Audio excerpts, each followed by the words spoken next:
If you don't like Cuba, stop and ask yourself right now, what have they done that you do not like? And don't go saying, oh, it's because they starve their people or imprison them for talking out of turn or talking against the government or doing all these different things that are very general. If they've done those things, fine. Tell me when. When did they do it?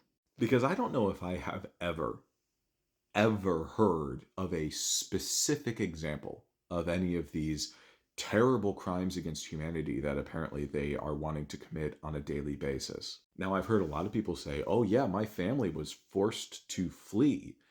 And then they also conveniently leave out the fact that their family backed the US in their military coup of the island. They conveniently leave out that their family member was either an active combatant in war or were part of a dictatorial regime that had a stranglehold on the island until the communists won their revolution. Which is why looking at these specific examples is important because I still, to this day, have never heard a single specific example that I at least didn't understand why it was happening. We are talking about revolution and we are talking about war. Bad things happen on both sides every single time there is revolution and every single time there is war. And those things certainly don't excuse everything.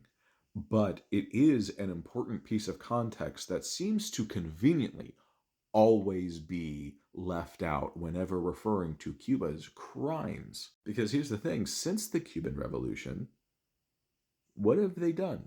We just had a whole bunch of influencers come back from Cuba talking to people on the streets, and they seem to be able to count countless examples of dissidents in the streets complaining about things that the government has done. They were allowed to talk to foreign media about what they were thinking and feeling about the government and faced no repercussions and no fear for doing it. So the Cuban people, other than the conditions put on them by the US's embargo on them, seem to be doing fine. So if the Cuban people are doing fine, why do you have a problem with Cuba? What have they done to you?